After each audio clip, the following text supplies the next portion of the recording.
ಇಪ್ಪತ್ತೊಂದು ದಿನಗಳ ಶಿಶುವಿನ ಹೊಟ್ಟೆಯಲ್ಲಿ 8 ಭ್ರೂಣಗಳು. ಏನಿದು ಅಚ್ಚರಿ ಅಂತೀರಾ? ಹೌದು, ಜಾರ್ಖಂಡ್ ರಾಜಧಾನಿ ರಾಂಚಿಯಲ್ಲಿ ನಡೆದ ಇದು ನಿಜಕ್ಕೂ ಅಚ್ಚರಿ ಹಾಗೂ ಆಘಾತಕರ ಸುದ್ದಿ. ಜಗತ್ತಿನಲ್ಲಿ ಹೀಗೂ ನಡೆಯುತ್ತಾ ಅನ್ನೋದಕ್ಕೆ ನೀವು ಪ್ರಶ್ನೆ ಮಾಡಬಹುದು, ಆದರೆ ವೈದ್ಯಕೀಯ ಲೋಕದಲ್ಲಿ ಇದಕ್ಕೆ ತಕ್ಕ ಉತ್ತರವಿದೆ.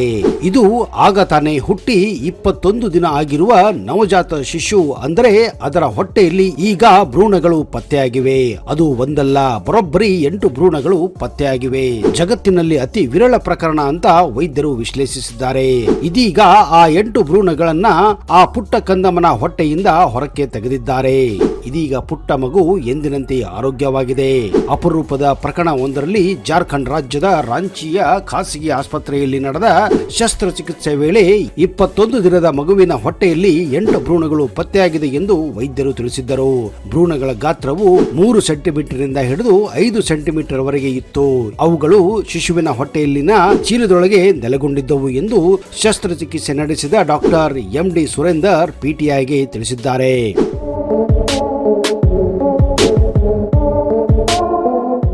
ಜಾರ್ಖಂಡ್ನ ರಾಮ್ಗಢ್ ಜಿಲ್ಲೆಯ ಸರ್ಕಾರಿ ಆಸ್ಪತ್ರೆಯಲ್ಲಿ ಅಕ್ಟೋಬರ್ 10ರಂದು ಮಗು ಜನಿಸಿತ್ತು. ಮಗು ಹೊಟ್ಟೆ ನೋವಿನ ಲಕ್ಷಣವನ್ನು ತೋರಿಸುತ್ತಿತ್ತು. ಆಸ್ಪತ್ರೆಯ ವೈದ್ಯರು ಹೊಟ್ಟೆಯಲ್ಲಿ ಗಡ್ಡೆಯನ್ನ ಕಂಡುಹಿಡಿದಿದ್ದಾರೆ ಮತ್ತು ಹೊಟ್ಟೆಯಲ್ಲಿ ತೊಂದರೆ ಇರಬಹುದೆಂದು ತಕ್ಷಣ ಆಪರೇಷನ್ ಮಾಡಲು ಪೋಷಕರಿಗೆ ಸೂಚನೆ ನೀಡಿದ್ದಾರೆ. ಮಗುವಿಗೆ 21 ದಿನ ತುಂಬಿದಾಗ ಆಸ್ಪತ್ರೆಗೆ ದಾಖಲಿಸಲಾಗಿತ್ತು. ಆರಂಭಿಕ ರೋಗ ನಿರ್ಣಯದಲ್ಲಿ ಚೀಲ ಅಥವಾ ಗಡ್ಡೆಯಂತಹ ವಸ್ತು ಕಂಡು ಬಂದಿದೆ. ಇದು ಡಯಾಫ್ರಾಮ್ನ ಕೆಳಗೆ ಇದೆ. ಇದನ್ನ ಆಪರೇಷನ್ ಮೂಲಕ ತೆಗೆಯಬಹುದೆಂದು ಡಾಕ್ಟರ್ ನಿರ್ಧರಿಸಿದ್ದಾರೆ. ನವೆಂಬರ್ 1ರಂದು ಪುಟ್ಟ ಮಗುವಿಗೆ ಆಪರೇಷನ್ ಕೂಡ ನಡೆಸಲಾಗಿತ್ತು. ನಂತರ ಅದರ ಭಾಗದೊಳಗೆ 8 ಭ್ರೂಣಗಳನ್ನ ಪತ್ತೆ ಹಚ್ಚಿದ್ದರು ಎಂದು ವೈದ್ಯರು ಹೇಳಿದ್ದಾರೆ. ಏನಿದು ಮಗುವಿನ ಹೊಟ್ಟೆಯಲ್ಲಿ ಭ್ರೂಣಗಳು ಅಂತೀರಾ? ವೈದ್ಯಕೀಯ ಪರಿಭಾಷೆಯಲ್ಲಿ ಇದನ್ನ ಫೆಟಸ್ ಇನ್ ಫಿಟೋ FIF ಎಂದು ಕರೆಯಲಾಗುತ್ತದೆ. ಇದು ಅಪರೂಪದ ಘಟನೆಯಾಗಿದ್ದು ಅದರಲ್ಲಿ ಒಂದು ದೋಷಪೂರಿತ ಕೇಶರೂಕ ಭ್ರೂಣವು ಅದರ ಅವಳಿ ದೇಹದೊಂದಿಗೆ ಸುತ್ತುವರೆಯಲ್ಪಡುತ್ತದೆ ಎಂದು national library of medicine journal ಹೇಳಿಕೊಂಡಿದೆ. ಇದು ನಿಜಕ್ಕೂ ಅಪರೂಪದಲ್ಲಿ ಅಪರೂಪದ ಪ್ರಕರಣ. ಇದುವರೆಗೆ ಲಭ್ಯವಿರುವ ಮಾಹಿತಿ ಹಾಗೂ ಸಂಶೋಧನೆಗಳ ಪ್ರಕಾರ ಮತ್ತು ಜರ್ನಲ್ಸ್ಗಳ ಪ್ರಕಾರ ಹೆಚ್ಚಿನ FIF ಪ್ರಕರಣಗಳು 1 ಭ್ರೂಣವನ್ನ ಹೊಂದಿರುತ್ತವೆ. ಆದರೆ 8 ಭ್ರೂಣಗಳ ಪ್ರಕರಣವು ಇಲ್ಲಿಯವರೆಗೂ ವರದಿಯಾಗಿರಲಿಲ್ಲ ಎಂದು ಡಾಕ್ಟರ್ ಸುರೇಂದರ್ ಕೂಡ ಹೇಳಿದ್ದಾರೆ. FIF ಬಹಳ ಅಪರೂಪ ಮತ್ತು ಇದು 5 ಲಕ್ಷ ಜೀವಂತ ಜನನಗಳಲ್ಲಿ 1ರಲ್ಲಿ ಸಂಭವಿಸುತ್ತದೆ ಎಂದು ಹೇಳಿದ್ದಾರೆ. ಸದ್ಯ ಆರೋಗ್ಯದಿಂದ ಇರುವ ಕಂದಮ್ಮ ಆಪರೇಷನ್ ಯಶಸ್ವಿಯಾಗಿದ್ದು ಸದ್ಯ ಮಗುವಿನ ಸ್ಥಿತಿ ಮುಂದೆ ಸಹಜವಾಗಿದೆ. ಮಗುವನ್ನ ಮುಂದೆ ತೀವ್ರ ನಿಗಾದಲ್ಲಿ ಅಂದ್ರೆ ICUಯಲ್ಲಿ 1 ವಾರ ಕಾಲ ಇಡಲಾಗಿತ್ತು. ಆಮೇಲೆ 1 ವಾರದ ನಂತರ ಮಗುವನ್ನ ಬಿಡುಗಡೆ ಮಾಡಲಾಗಿದೆ ಎಂದು ರಾಂಚಿಯ ಆಸ್ಪತ್ರೆಯ ವೈದ್ಯರು ತಿಳಿಸಿದ್ದಾರೆ.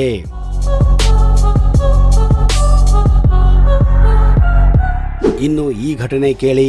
17 ವರ್ಷದ ಹುಡುಗಿಯೊಬ್ಬಳು ತನ್ನ ಪ್ರಿಯಕರನಿಂದ ಗರ್ಭಿಣಿಯಾಗಿ ಯೂಟ್ಯೂಬ್ ವಿಡಿಯೋಗಳ ಸಹಾಯದಿಂದ ಮನೆಯಲ್ಲಿ ತಾನೇ ಹೆರಿಗೆ ಮಾಡಿಕೊಂಡು ಗಂಡು ಮಗುವಿಗೆ ಜನ್ಮ ನೀಡಿರುವ ಘಟನೆ ಕೇರಳದ ಮಲಪ್ಪುರಂ ಜಿಲ್ಲೆಯಲ್ಲಿ ನಡೆದಿದೆ. ಅಕ್ಟೋಬರ್ 20ರಂದು ಹುಡುಗಿ ಮಗುವಿಗೆ ಜನ್ಮ ನೀಡಿದ್ದು ಯೂಟ್ಯೂಬ್ ವಿಡಿಯೋಗಳನ್ನ ಮಾರ್ಗದರ್ಶಿಯಾಗಿ ಬಳಸಿಕೊಂಡು ಹೊಕ್ಕಳ ಬಳಿಯನ್ನು ಕೂಡ ಕತ್ತರಿಸಿಕೊಂಡಿದ್ದಾಳೆ. ಸಂಪೂರ್ಣ ಹೆರಿಗೆ ಪ್ರಕ್ರಿಯೆಯನ್ನು ಹುಡುಗಿ ಯಾವುದೇ ಹೊರಗಿನವರ ಸಹಾಯ ಪಡೆಯದೆ ತಾನೇ ಮಾಡಿಕೊಂಡಿದ್ದಾಳೆ ಎಂಬ ವಿಚಾರ ತನಿಖೆ ವೇಳೆ ಪೊಲೀಸರಿಗೆ ತಿಳಿದು ಬಂದಿದೆ.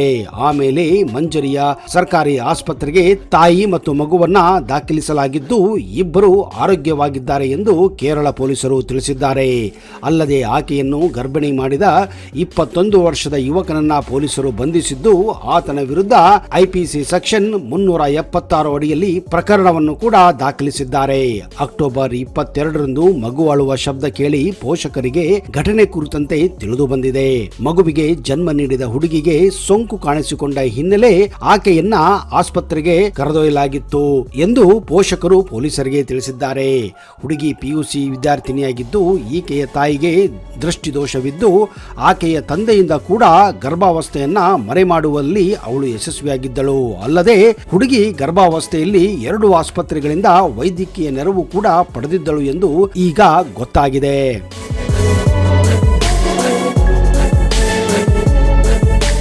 ಆದ್ರೆ ಇಂಥ ಸಂದರ್ಭದಲ್ಲಿ ಗರ್ಭಿಣಿಯಾಗಿದ್ದಾಗ ಮಹಿಳೆಯರು ಸಾವನ್ನಪ್ಪಿದರೆ ನಿಜಕ್ಕೂ ಇದು ಒಂದಲ್ಲ, ಅದು 2 ಸಾವಾಗಿ ಪರಿಗಣಿಸಲ್ಪಡುತ್ತದೆ. ಒಂದು ಮಾತು ನೆನಪಿರಲಿ ಸ್ನೇಹಿತರೆ, ಹಿಂದೂ ಧರ್ಮದಲ್ಲಿ ಒಂದು ವೇಳೆ ಗರ್ಭಿಣಿಯ ಸಾವಾದರೆ ಅಂತಹ ಮಹಿಳೆಯ ಅಂತ್ಯ ಸಂಸ್ಕಾರವನ್ನ ಅಗ್ನಿ ಸ್ಪರ್ಶದಿಂದ ಮಾಡುವುದಿಲ್ಲ, ಬದಲಾಗಿ ಆ ಶರೀರವನ್ನ ಹುಗಿಯಲಾಗುತ್ತದೆ. ಕಾರಣ ಗರ್ಭದಲ್ಲಿ ಇನ್ನೊಂದು ಜೀವ ಇರುವುದಕ್ಕೆ. ಗರ್ಭಾವಸ್ಥೆ ಅನ್ನುವುದು ಪ್ರತಿಯೊಂದು ಹೆಣ್ಣಿನ ಜೀವನದಲ್ಲಿ ಬರುವ ಅಪರೂಪದ ಮತ್ತು ಅದ್ಭುತ ಕ್ಷಣ. ತನಗೆ ಮನಸ್ಸಿನ ಒಳಗೆ ಎಷ್ಟೇ ನೋವು ದುಃಖವಿದ್ದರೂ ಅದನ್ನು ಮರೆಸುವಂತಹ ಒಂದು ಶುಭ ಸಂದರ್ಭ. ಈ ಸಂದರ್ಭದಲ್ಲಿ ಇದ್ದಕ್ಕಿದ್ದಂತೆ ಆರೋಗ್ಯದಲ್ಲಿ ಅನೇಕ ಬದಲಾವಣೆಗಳು ಅನುಭವಿಸಬೇಕಾಗುತ್ತದೆ. ಆ ಬದಲಾವಣೆಗಳು ಸುಂದರ ಹಾಗೂ ಕಷ್ಟದ ಅನುಭವವನ್ನ ನೀಡುತ್ತವೆ.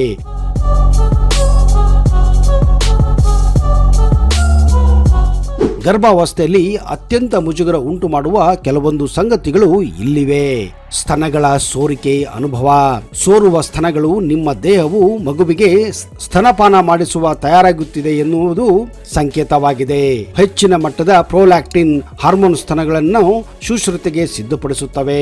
ವಿಶೇಷವಾಗಿ ಗರ್ಭಧಾರಣೆಯ ಕೊನೆಯ ಗಳಿಗೆಯಲ್ಲಿ ಇದು ಪ್ರಚೋದನೆಯಾದಾಗ ಮೊಲೆ ತೊಟ್ಟುಗಳಿಂದ ದ್ರವಗಳು ಸೋರಿಕೆಯಾಗಲು ಪ್ರಾರಂಭಿಸುತ್ತವೆ.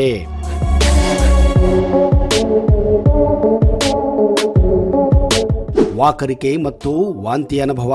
ಗರ್ಭಾವಸ್ಥೆಯ ಸಮಯದಲ್ಲಿ ಬೆಳಗಿನ ಸಂದರ್ಭದಲ್ಲಿ ನಿಮಗೆ ವಾಕರಿಕೆ, ವಾಂತಿ ಉಂಟಾಗುವ ಆರೋಗ್ಯದ ಅಸ್ವಸ್ಥತೆ ಕಾಡುತ್ತದೆ. ಬೆಳಗಿನ ಜಾವಲದಲ್ಲಿ ಖಾಲಿ ಹೊಟ್ಟೆಯಲ್ಲಿ ಏನೂ ತಿನ್ನದೇ ಇದ್ದರೂ ಸಹ ವಾಂತಿ ಆಗುತ್ತದೆ ಎಂದು ಹೇಳಬಹುದು.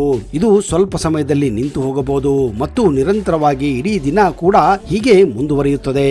ಗರ್ಭಾವಸ್ಥೆಯ ಆರಂಭ ದಿನಗಳಲ್ಲಿ ಇದು ಸಾಮಾನ್ಯ ಸಮಸ್ಯೆ ಎಂದು ವೈದ್ಯರು ಹೇಳುತ್ತಾರೆ.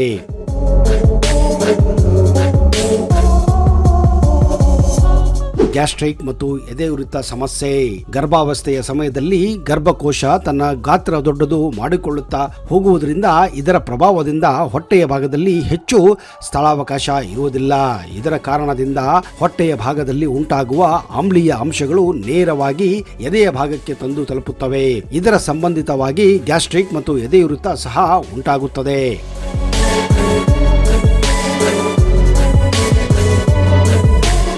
ಮೂತ್ರ ವಿಸರ್ಜನೆ ಸಮಸ್ಯೆ.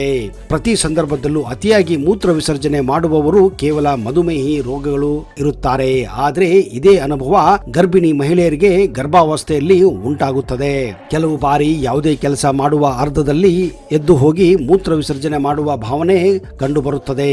ಇದನ್ನ ಅತ್ಯಂತ ಕಿರಿಕಿರಿ ಸಂದರ್ಭ ಎಂದು ಎಲ್ಲರೂ ಅನುಭವಿ ಮಹಿಳೆಯರು ತಮ್ಮ ಅನುಭವವನ್ನ ಹಂಚಿಕೊಳ್ಳುತ್ತಾರೆ.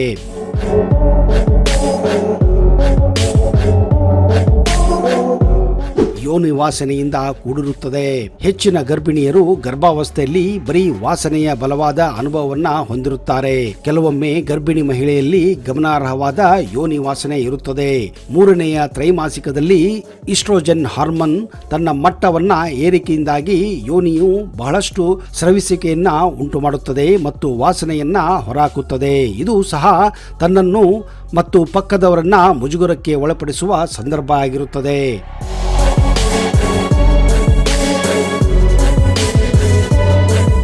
ಮುಖದಲ್ಲಿ ಮೊಡವೆಗಳು ಮೂಡುತ್ತವೆ. ಗರ್ಭಿಣಿಯರಲ್ಲಿ ಗುಳ್ಳೆಗಳಿಂದ ಮುಚ್ಚಿದ ಮುಖವು ಸಾಮಾನ್ಯ ಸಂಗತಿಯಾಗಿರುತ್ತದೆ. ವಿಶೇಷವಾಗಿ ಮೊದಲ ತ್ರೈಮಾಸಿಕದಲ್ಲಿ ಹದಿಹರೆಯದಂತೆ ಕಾಣುವ ಸಾಕಷ್ಟು ಲಕ್ಷಣಗಳು ಕಂಡುಬರುತ್ತವೆ. ಗರ್ಭಾವಸ್ಥೆಯಲ್ಲಿ ಮುಜುಗರದ ಪ್ರಮುಖ ಲಕ್ಷಣವೇನೆಂದರೆ ನಿಮ್ಮ ಹದಿಹರೆಯದ ವರ್ಷದಲ್ಲಿ ನೀವು ನೋಡಬಹುದಾದ ಮೊಡವೆಗಳು ಮತ್ತು ಕಲೆಗಳು ಇಲ್ಲೂ ಸಹ ಗೋಚರಿಸುತ್ತವೆ.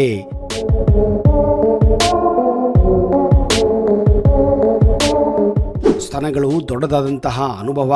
ಗರ್ಭಿಣಿಯರಿಗೆ ಈ ಸಮಯದಲ್ಲಿ ಸ್ತನಗಳು ದೊಡ್ಡದಾಗುತ್ತವೆ. ಗರ್ಭಿಣಿಯಾಗಿದ್ದಾಗ ಸ್ತನಗಳು ಸ್ತನಪಾನಕ್ಕಾಗಿ ಸ್ವಲ್ಪ ದೊಡ್ಡದಂತಹ ಸ್ಥಿತಿಗೆ ಒಳಗಾಗುತ್ತವೆ. ಸ್ತನಗಳು ಬೆಳೆದಂತೆ ಸೂಕ್ಷ್ಮ ಪ್ರದೇಶಗಳು ಹೆಚ್ಚು ವಿಸ್ತರಿಸಲು ಆರಂಭಿಸುತ್ತವೆ. ಇದು ಸ್ವಲ್ಪ ಕಜ್ಜಿ ಅಥವಾ ಕೆರೆತನದ ಅನುಭವ ಸೃಷ್ಟಿಸುತ್ತದೆ. ಈ ಸಮಸ್ಯೆಯಿಂದಾಗಿ ಗರ್ಭಿಣಿಯರು ತಮ್ಮ ಮೊಲೆತಟ್ಟುಗಳ ಮೇಲೆ ತುರಿಕೆ ಅನುಭವಿಸುತ್ತಾರೆ ಮತ್ತು ಸಮಸ್ಯೆಯನ್ನು ತಡೆಯಲು ಕೆಲವೊಮ್ಮೆ ಇದು ಸಾಧ್ಯವಾಗುವುದಿಲ್ಲ.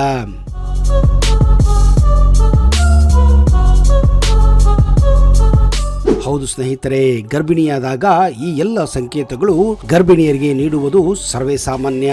ಸ್ನೇಹಿತರೆ, ನಿಜಕ್ಕೂ ನಿಮಗೆ ಈ ವಿಡಿಯೋ ಇಷ್ಟ ಆದಲ್ಲಿ ಈಗಲೇ ಈ ವಿಡಿಯೋನ ಲೈಕ್ ಮಾಡಿ ಹಾಗೂ ಈ ಎಲ್ಲ ಮಾಹಿತಿಯನ್ನ ನಿಮ್ಮ ಸ್ನೇಹಿತರ ಜೊತೆ ವಾಟ್ಸಪ್ ಹಾಗೂ ಫೇಸ್ಬುಕ್ ಮೂಲಕ ಮತ್ತು ಇನ್ಸ್ಟಾಗ್ರಾಮ್ ಮೂಲಕ ಹಂಚಿಕೊಳ್ಳಿ.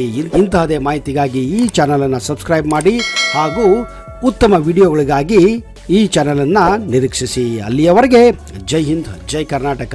ನಿಮಗೆಲ್ಲ ಶುಭವಾಗಲಿ.